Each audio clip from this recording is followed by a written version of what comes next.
IPL 2025 में एक नई प्रतियोगिता चल रही है जिसका नाम है चूना लगाओ प्रतियोगिता, जिसमें बड़े नए नए नाम इस टेबल में जुड़ते जा रहे हैं, जिसमें सबसे ऊपर आते हैं मैक्सवेल, लिविंगस्टन और अब एक नया नाम आपको सुनने को मिलेगा जो भारतीय नाम है ऋषभ पंत। ऋषभ पंत भी भाई साहब टॉप रैंक पे चल रहे हैं इस टेबल में, चूना लगाओ प्रतियोगिता में टॉप पे चल रहे हैं इस समय ऋषभ पंत भी, क्योंकि स्कोर ही इतने जबरदस्त है। और क्यों ये टॉप पे हैं? क्योंकि इनकी सैलरी इस आईपीएल में सबसे ज्यादा है। जी हाँ, ना मैक्सवेल कितनी है ना लिविंगस्टन कितनी है, 27 करोड़ रुपए अगर मिल रहे हैं तो वो हमारे ऋषभ भैया को मिल रहे हैं। और उनके स्कोर्स देख लीजिए आप, कितना वो स्कोर कर पा रहे हैं। तो उन्होंने एक मैच में 0, फिर 15, फिर 2, फिर 21, फिर 63, फिर 3 और फिर 0। और ये जो लास्ट 0 आया है भाई साहब, ये अभी जो मैच हुआ इनका दिल्ली कैपिटल से,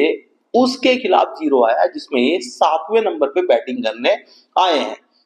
चलिए, रन बनाना ना बनाना, फॉर्म में होना ना होना, ये एक अलग चीज है, लेकिन क्या 7वें नंबर पे आप ऋषभ पंत को खेलते हुए देखना चाहते हैं? अब ये किसका डिसीजन था? क्या ये जहीर खान का डिसीजन था? क्या ये ऋषभ पंत का खुद का डिसीजन था? क्या वो इस कॉन्फिडेंस में नहीं पा रहे हैं खुद को कि वो टॉप ऑर्डर में बैटिंग करे, या वो अपने गुरु महेंद्र सिंह धोनी को एडमायर कर रहे हैं जिस तरह से वो लास्ट में आना पसंद करते हैं? क्या ऋषभ भैया भी हमारे उसी रास्ते पे चल पड़े हैं? अगर ऋषभ भैया आप उस रास्ते पे चल चुके हो तो आपको बता दें कि महेंद्र सिंह धोनी ने बहुत कुछ अचीव करने के बाद ये डिसीजन लिया है कि मैं एक लो ऑर्डर पे खेलूंगा, क्योंकि उन्होंने इतनी ट्रॉफी जीती हुई है, इंटरनेशनल, नेशनल, आईपीएल सब उन्होंने बहुत जीता हुआ है। और एक एज फैक्टर होता है, 43 साल की उम्र है महेंद्र सिंह धोनी की, अभी आपका जो करियर है ये दोबारा से शुरू हुआ है, चोट के बाद आपने फिर से शुरू किया है। और आपकी जो वैल्यू है ना वो इतनी है कि सबसे महंगे खिलाड़ी आप ही हो इस संस्करण के इस समय। और आप एक ऐसी टीम से ताल्लुक रखते हैं जो जिसके जो ओनर है, जिस फ्रेंचाइजी के ओनर है, वो विवादों में रहते हैं।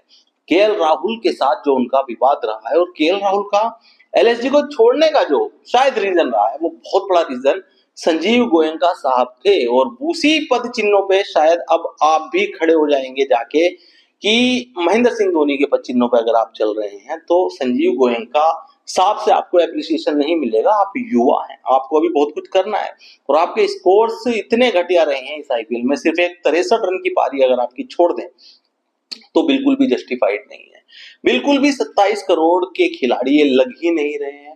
कप्तानी एक अलग मैटर है, आप कैसी कर रहे हैं, अच्छी कर रहे हैं, बुरी कर रहे हैं, लेकिन आप सबसे पहले जो जाने जाते हैं ना वो एज ए बैट्समैन जाने जाते हैं, एज ए कैप्टन नहीं। तो भैया आप पता नहीं हमारे ऋषभ भैया को क्या हुआ है कि ये भी चूना लगाओ प्रतियोगिता में कूद पड़े हैं, और कूदे ही नहीं है, ये सबसे ऊपर जाके बैठ गए हैं इस टेबल में। मैक्सवेल, लिविंगस्टन और भी बहुत सारे खिलाड़ी हैं, लेकिन हमारे ऋषभ जी इसमें टॉप पे बैठे हुए हैं, क्योंकि सबसे ज्यादा जो सैलरी लेते हैं ऋषभ पंत लेते हैं।